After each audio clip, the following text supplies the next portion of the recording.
আল্লাহ তাআলা বলছেন সূরা নাহালের 90 নম্বর আয়াতে আল্লাহ তাআলা বলছেন ইন্নাল্লাহা ইয়া'মুরু বিল আদল ইন্নাল্লাহা ইয়া'মুরু বিল আদল ওয়াল ইহসান ওয়া ইতা'i যিল কুরবা ওয়া ইয়ানহা আনিল ফাহশাই ওয়াল মুনকারি ওয়াল বাগই ইয়া'iযুকুম লাআল্লাকুম তাযাক্কারুন।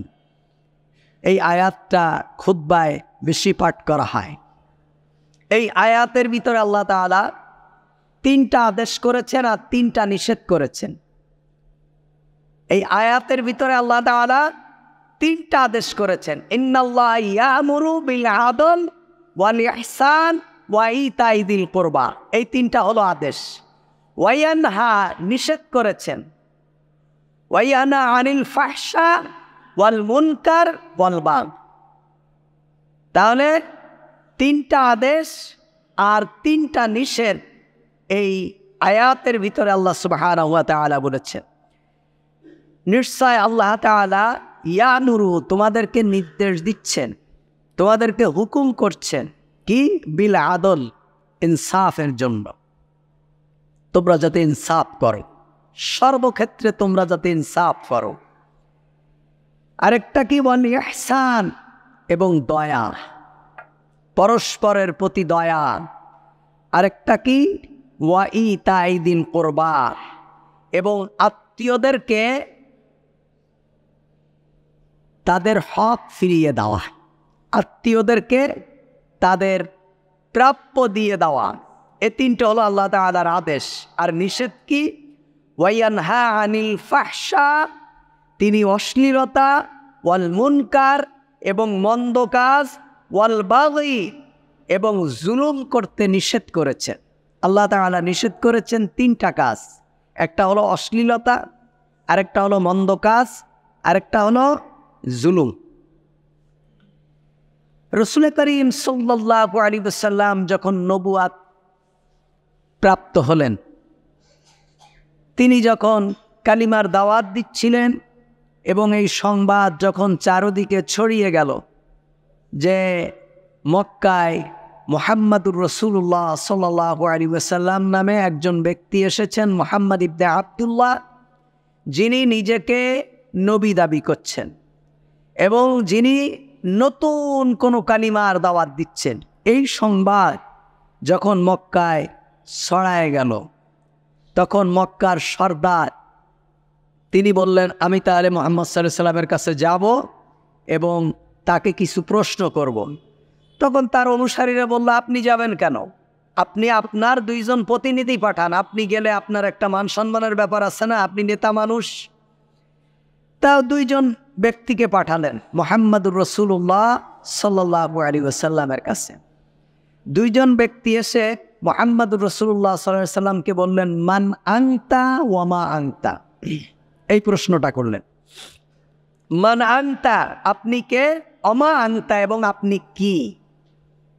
মান আনতা আপনি কে, অমা আনতা এবং আপনি কি।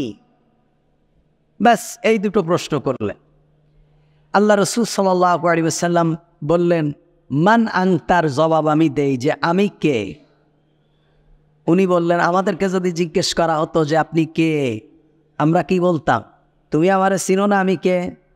আমি মক্কার সম্ভ্রান্ত বংশ, কুরাইশ বংশের কাবার যিনি মুতাওয়াল্লি, আব্দুল মুত্তালিবের নাতি মুহাম্মদ, আব্দুল্লাহর পুত্র আমি মুহাম্মদ। কিংবা হানাই সানায় অনেক কথাই বলতাম, তোমরা আমাকে চিনো না। আল্লাহ রাসূল সাল্লাল্লাহু আলাইহি ওয়াসাল্লাম বললেন, আনা মুহাম্মদ ইবনে আব্দুল্লাহ, আমি আব্দুল্লাহর পুত্র মুহাম্মদ। সুবহানাল্লাহ। মান আনতা, আনা মুহাম্মদ ইবনে আব্দুল্লাহ, আমি আব্দুল্লাহর পুত্র মুহাম্মদ। ব্যাস। ওমা আনতা আপনি কি, তা আপনি কি মানে আপনি কি নবী? আপনি যে নবী দাবি করছেন আপনি কি? তা উনি বললেন, আনা আব্দুল্লাহ, আমি আল্লাহর কি গোলাম। এই 2টো প্রশ্নের উত্তর দিলেন। দেওয়ার পরে উনি কোরআনুল কারীমের এই আয়াতটি তেলাওয়াত করলেন, ইন্নাল্লাহা ইয়া'মুরু বিল আদলি ওয়াল ইহসান ওয়া ইতা'i যিল কুরবা ওয়া ইয়ানহা আনিল ফাহশাই ওয়াল মুনকারি ওয়াল বাগই ইয়াইযুকুম লাআল্লাকুম তাযাক্কারুন। এই আয়াত তে কারিমা উনি তেলাওয়াত করলেন। এখন আসেন, আল্লাহ সুবহানাহু ওয়া তাআলা বলছেন, ইন্নাল্লাহা ইয়া'মুরু বিল আদল। আপনি ইনসাফ করেন। আদল মানে কি? সমান। আদল মানে কি? সমান। এই আদল মানে সমান। এই আদল আবার তিন প্রকার। একটা হলো মানুষ এবং আল্লাহর মধ্যে আদল করা।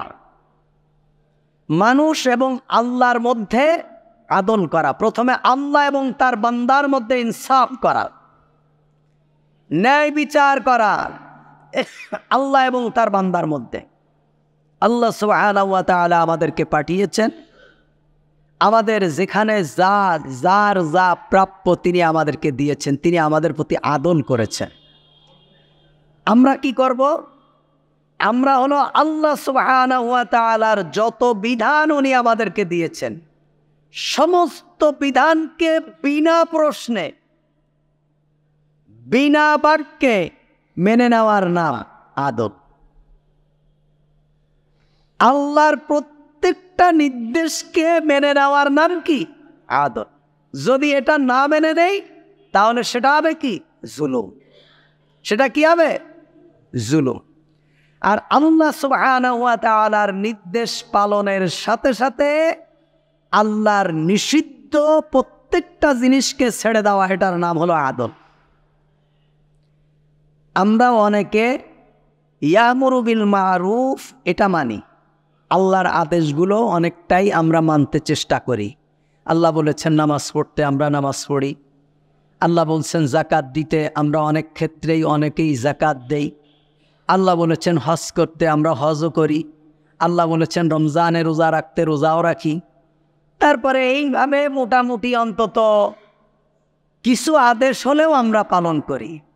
কিন্তু ওয়ায়ানহা, যেটা আল্লাহ নিষেধ করেছেন, যেমন এই পৃথিবীতে সার্বভৌমত্ব কার? বলেন কার?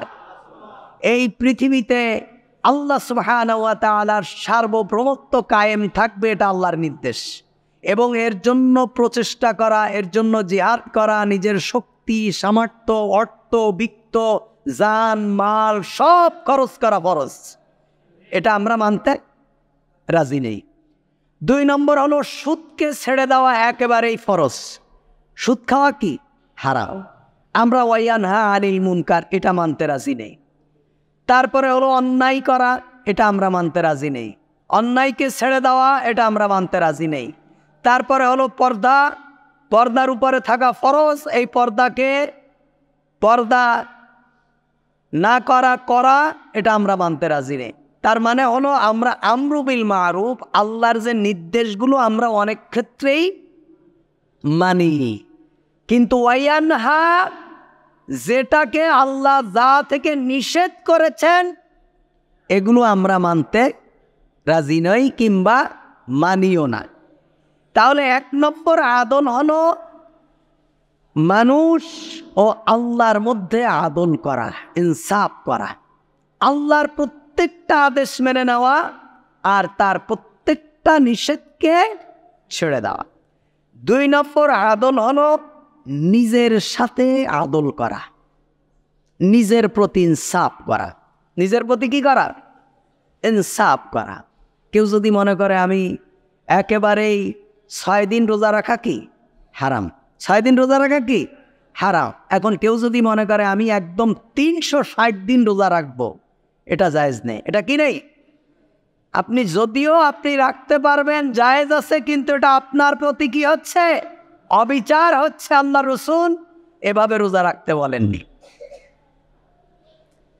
নিজের প্রতি ইনসাফ করা, নিজের প্রতি আদল করা, যেমন নিজেকে ধ্বংস থেকে হেফাজত করা।